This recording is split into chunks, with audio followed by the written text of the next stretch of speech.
अर्जुन ने पूछा श्री भगवान से कि कौन ऐसा है जो ना चाहते हुए भी जबरदस्ती पाप करवा रहा है। हम चाह नहीं रहे, लेकिन ना चाहते हुए भी जबरदस्ती जो अपराध करवा रहा है, पाप करवा रहा है। उन लोग कह देते कि हमें पता भी नहीं चलता हमसे ऐसा कैसे हो गया, हम चाहते नहीं थे फिर भी हो गया, हम जानते ये गलत हुआ लेकिन फिर भी हो गया, तो ये कौन है जो आपसे जबरदस्ती करवा रहा है? तो श्री भगवान ने कहा वो काम रूपी दुश्मन है, काम। इसी जन्म में परमानंद का अनुभव करना चाहते हैं तो इस नित्य वैरी काम को मारे। अब पता चला कि दुश्मन काम इसको मारना है, तो अब इसको मारा कैसे जा सकता है, ये रहता कहां है? दो बातें। दुश्मन तो समझ में आ गया कि अब हमारा परमानंद में निमग्न होने में बाधक शत्रु है काम, नित्य वैरी ना है। अब इस नित्य वैरी काम को मारा कैसे जाए, और ये काम रहता कहां है? तो श्री भगवान कह रहे इंद्रियाणि मनोबुद्धि रस्याधिष्ठान मुच्यते एतैर्विमोहयत्येष ज्ञानमावृत्य देहिनम्। इंद्रिया, मन और बुद्धि इस काम के वास स्थान है। ये कामना इन इंद्रिय, मन और बुद्धि के द्वारा विवेक को ढककर देहाभिमानी मनुष्य को मोहित करती है। ये जो काम है कहां कहां रहता है? बोले इसके 5 स्थान है। एक है पदार्थों में, दूसरा है इंद्रियों में, तीसरा है मन में, चौथा है बुद्धि में और पांचवा है माने हुए अहम में। मैं स्त्री हूं, मैं पुरुष हूं, मैं करता हूं, मैं भोगता हूं। ये जो अंदर मैं स्फुरित होता है, क्रिया को स्वीकार करने वाला जो करता है, भोगों को स्वीकार करने वाला जो भोगता है, भोगता जीव नहीं है। अंतःकरण के अहम धर्म को स्वीकार करने के कारण वो जीव कहा गया है। यद्यपि वो कर्ता भोगता नहीं है, पर अविद्या के कारण वो अंतःकरण धर्म को अपने में स्वीकार कर लेता है, इसीलिए वो बंधन को प्राप्त हो गया है। पदार्थों में ध्यान देने का विषय, पदार्थों में, इंद्रियों में, मन में, बुद्धि में और माने हुए अहम में, इतनी जगह काम का वास बताया गया है। 5 स्थानों में देखने पर भी काम वास्तव में मुख्य स्थान उसका अहम है, माना हुआ अहम, उसी अहम में ये वास करता है। समस्त क्रियाएं शरीर, इंद्रियों, मन और बुद्धि से ही होती है। ये चारों कर्म करने के साधन है। यदि इनमें काम रहता है तो पारमार्थिक कर्म होने ही नहीं देता। मुख्यस्तु समस्त क्रिया शरीर से, इंद्रियों से, मन और बुद्धि से होती है। अगर मन, बुद्धि, शरीर और इंद्रियों में ही काम होता तो परमार्थिक क्रियाएं हो ही नहीं सकती थी, क्योंकि काम उनको आगे बढ़ने ही नहीं देता। मुख्यस्तु काम रहता है मैं में, अहम में। जो शरीर को मैं स्वीकार किए हुए हैं, जो अपने को भोक्ता मान रहे हैं, जो कर्ता मान रहे हैं, उसी में कामना होती है। अगर मुख्यस्तु अहम की शुद्धि हो जाए, अंतःकरण में जो अहम धर्म है वो निष्काम हो जाए, तो मति निष्काम हो जाएगी, मन निष्काम हो जाएगा, इंद्रियां निष्काम हो जाएंगी, किसी भी तरह की कोई हृदय में अशांति, दुख नहीं रहेगा। मुख्यस्तु अहम को सुधारना है। इसीलिए गोस्वामी तुलसीदास जी ने कहा बिगड़ी जन्म अनेक की अब वही सुधरे आज। मुख्य बात समझिए, और इसीलिए कहा कि बिगड़ी जन्म अनेक की अब ही सुधरे आज, अभी इसी क्षण सुधर सकती। क्या? बोले होई राम को।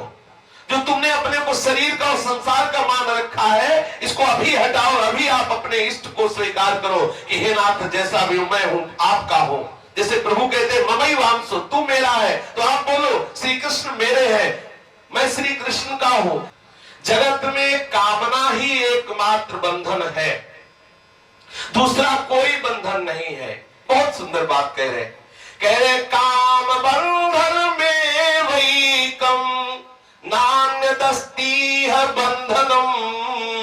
ये चाहिए, ये बात आते ही अंतःकरण में इतना क्लेश उत्पन्न हो जाएगा जो सहज आनंद स्वरूप है, ढक जाएगा। हमें ये चाहिए, हमें ऐसी स्थिति चाहिए, ऐसा पदार्थ चाहिए, ऐसा व्यक्ति चाहिए, ऐसा वातावरण चाहिए। जिसको कुछ चाहिए वो अभी प्रभु की चाह से युक्त नहीं हुआ, जिसे प्रभु चाहिए उसे और कुछ नहीं चाहिए। जाहि न चाहिए कबहु कछु, तो तुम सन सहज सने, बसो निरंतर तासुर सोराउर निज के। कोई दूसरा बंधन नहीं।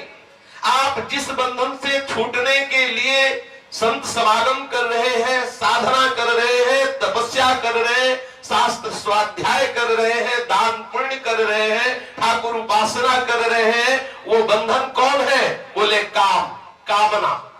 कामना का त्याग करने के लिए ही आप साधना कर रहे हैं, निष्काम होने के लिए। अगर हमारे हृदय में संसार की, मान प्रतिष्ठा की, सुख भोग की, लोक परलोक की कोई भी कामना है, तो अभी हमारी साधना ठीक नहीं है। थोड़ी सी भी साधना होने पर ब्रह्मादि के भोग सब विषम लागत ताहि, नारायण ब्रज चंद की लगन लगी है जाए। यदि प्रभु की प्राप्ति या परमानंद का अनुभव करना चाहते हैं तो इतना समझ ले कि साधना किसके लिए हो रही? बोले कामना का त्याग करने के लिए साधना हो रही। कामना के सिवा दूसरा कोई बंधन नहीं है। आप हृदय में देखिए कि आपके हृदय में कितनी कामना प्रकट हो रही। काम बंधन मुक्तो ही ब्रह्म भूयाय कल्पते। जिसके हृदय में कामना प्रकट होना बंद हो गई वो ब्रह्म स्वरूप हो जाता है, उसे अपने ब्रह्म स्वरूप का अनुभव हो जाता है, वो ब्रह्म भाव का तत्काल अनुभव कर लेता है। भगवत भाव में, ब्रह्म भाव में सबसे बड़ी बाधक बात क्या है? कामना। साधना किसके लिए हो रही? कामना के त्याग के लिए। तपस्या किसके लिए हो रही? इस कामना के त्याग के लिए। और हम सब कुछ कर रहे हैं कामना की पूर्ति के लिए। कोई न कोई लोक परलोक की, कोई न कोई प्रतिष्ठा मान की कामना। क्या साधना हो रही? क्या हो रही? ये जो इष्टापूर्त दान पुण्य, गौशाला और धर्मशाला, गौशाला, विद्यालय, जो भी औषधालय जो भी है, इन सब का एक ही फल है कि हमारी मति निष्काम हो जाए, चराचर जगत को भगवत स्वरूप समझ करके हमें सेवा करने का भाव हो जाए, सबको सुख पहुंचाना, सबको सेवा भाव से संतुष्ट करने का भाव हो, किसी से सुख लेने का भाव न हो, कोई कामना हो। इन सब का यही फल है। कामा संजायते क्रोधा, और क्रोधा स्मृति विभ्रमा, और स्मृति भ्रंशा बुद्धिनाशो बुद्धिनाशात् प्रणश्यति। कामना से क्रोध, और कामात् क्रोधो विजायते, ऐसा काम से ही क्रोध का प्रादुर्भाव होता है। तो बोले काम से क्रोध तब प्रकट होता है जब कामना पूर्ण ना हो। लेकिन यदि कामना पूर्ण हो जाए तब तो बात बन जाएगी। भाई कामना ना पूर्ण होने पर ही तो क्रोध होता है। हमारी कामना अनुकूलता की, अनुकूल विषय ना मिला तो प्रतिकूल होने पर क्रोध आ गया। लेकिन यदि वो कामना पूर्ण हो जाती तब तो ये सिद्धांत लागू नहीं होगा ना। कामा संजायते क्रोधा, क्रोधा स्मृति विभ्रमा, स्मृति भ्रंशात् बुद्धिनाशो बुद्धिनाशात् प्रणश्यति। तो कह रहे कामना पूर्ण होने पर भी यही सिद्धांत है। क्या सिद्धांत? बोले रागात् कामः प्रभवति, कामान् लोभो विजायते, लोभात् भवति सम्मोहः, सम्मोहात् स्मृति विभ्रमा, और स्मृति भ्रंशात् बुद्धिनाशो बुद्धिनाशात् प्रणश्यति। दोनों भाव में कामना हमारे नाश का ही कारण है। कामना पूर्ति तो लोभ से नाश होगा, और कामना में बाधक तो क्रोध से नाश होगा। इसलिए इस महाघातक दुश्मन काम से हमें बचना है, कामना से हमें हटना है। कामना उत्पन्न होने पर सबसे पहले इंद्रियों से भोग भोगने की कामना होती है।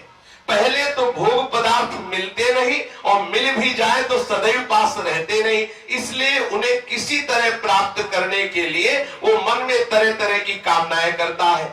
बुद्धि में उन्हें प्राप्त करने के लिए तरह तरह के उपाय सोचता है। इस प्रकार कामना पहले इंद्रियों को संयोगजन सुख के प्रलोभन में लगाती है। कामना प्रकट हुई, इंद्रियों में चंचलता हुई, और भोग जिस भाव की कामना है, जिस शब्द स्पर्श रूप रसगंध की कामना है, उसके लिए इंद्रियां चंचल हो गई, संयोगजन सुख के प्रलोभन में लग गई इंद्रियां। बोले गुलाब जामुन, आहा, बात आते ही रसेंद्री में पानी आ गया।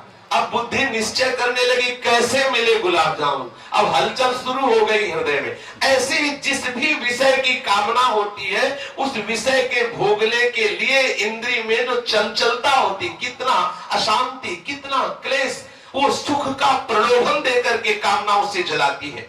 फिर इंद्रियां मन को अपनी ओर खींचती है, और उसके बाद इंद्रिय और मन मिलकर के बुद्धि को अपनी ओर खींचते हैं। फिर ये देहाभिमानी जीव जो अंतःकरण के अहम धर्म को स्वीकार करके अपने को कर्ता भोक्ता मान बैठा है, अपने को स्थूल शरीर, सूक्ष्म शरीर, कारण शरीर मान बैठा है, वो विषय ने इंद्रिय को खींचा, इंद्रिय ने मन को खींचा, इंद्रिय और मन मिलकर बुद्धि को खींचा और बुद्धि ने उस जीवात्मा को खींचकर पतन के गड्ढे में डाल दिया। ये दुर्दशा हमारी हो रही है कामना के कारण। जीव हर साधन करके स्वाप्निक संसार को ही पाना चाहता है, जहां सुख नहीं उसी दुखालय में जाना चाहता है। यही अंतःकरण की अपवित्रता का स्वरूप है कि वो कामना का त्याग नहीं करना चाहता, कामना का नाश नहीं करना चाहता, वो कामना करके अपना नाश करवाना चाहता है। यही आशीर्वाद मांगता है। आशीर्वाद दीजिए कि हमारे पुत्र हो, हमारे परिवार बढ़े, हमारे संपत्ति बढ़े। काहे के लिए? हम और दुर्गति को भोगे, अभी छके नहीं है और भोगे। ये समझ नहीं पा रहा, वो ये समझ रहा है कि बड़ी सुख सुविधा बढ़ रही संत महात्माओं की कृपा से। संतों की कृपा का लक्षण है अनंत परमात्मा स्वरूप में आपकी चित्त वृत्ति का लग जाना, ना कि संसार बढ़ना। जो आपको संसार बढ़ावे की तरफ ले जा रहे हो तो समझ लेना आपके ही भाई है, वो आपके ही हिसाब किताब वाले हैं। वो प्रभु के मार्ग के पथिक नहीं है। भेष कुछ भी हो, रूप कुछ भी हो, पद कितना भी बड़ा हो, चाहे जितनी ऊंचाई पर बैठे हो, उनकी सोच बहुत नीची है। श्री कृष्ण चरणारविंद में प्रेम प्रकट हो जाए, यही संत समागम का फल है, संतों के संग का फल है। ये संसार झूठा नजर आने लगे, ये संसार बंधन क्लेशदायक जो है वास्तविक अनुभव में आने लगे। इसलिए सावधान होकर देह के अभिमान से जो युक्त हम हो चुके हैं कि मैं पुरुष हूं, मैं स्त्री हूं, इस भाव को त्यागने की चेष्टा करें। ये कैसे त्यागा जाएगा? मैं न स्त्री हूं, न पुरुष हूं, न गृहस्थ हूं, न विरक्त हूं, मैं श्री जी का हूं। हम श्री जी के हैं, हम श्री कृष्ण के हैं, हम श्यामा श्याम के हैं। इस भाव को आप झूठे से हिलाओ, झूठे से। देखो ये बिल्कुल सिद्ध बात समझ लो, इस सृष्टि में एक चमत्कार है। क्या? आप किसी से रोज बोलो मैं आपको प्यार करता हूं, आप देखो एक दिन आप जी नहीं पाओगे उसके बिना। झूठ से बोलो मैं आपसे प्यार करता हूं, आपसे प्यार करता हूं, एक दिन आएगा कि आप उसके बिना जी नहीं सकते। झूठे से इस सृष्टि में करके देखो। आपको रुचे ना, लेकिन आप कोई व्यसन जैसे करते हैं लोग, पहले नहीं रुचता फिर उसके बिना जी नहीं सकते। आप झूठे से बोलो हे प्रियालाल मैं आपका हूं, हे प्रियालाल मेरा कोई नहीं सिर्फ प्रियालाल। आप झूठे से बोलो, एक दिन जी नहीं पाओगे इनके बिना। आप कह के तो देखो, आपको लगता है केवल कहने से हो जाएगा, हो जाएगा केवल कहने से। आप कहना तो शुरू करें। वाणी तो समर्पित हुई, कहने से क्या हुआ? वाणी समर्पित हुई। मैं श्यामा श्याम का हूं, श्यामा श्याम के सिवा मेरा कोई नहीं है। ऐसा यदि आप बोलते रहोगे तो आपके अहम धर्म में इसका प्रभाव पड़ेगा जाके। ये अहम धर्म से ही बंधा हुआ ये जीव है। मैं स्त्री हूं, मैं पुरुष हूं, मैं करता हूं, मैं भोगता हूं, इसी राग में बंधा हुआ, इसी जड़ता से अपना संबंध माने हुए नाना प्रकार के दुख भोग रहा है। इसलिए उठो और इस काम रूपी दुश्मन को मारो। शेष चर्चा की श्री राधा वल्लभ लाल की जय।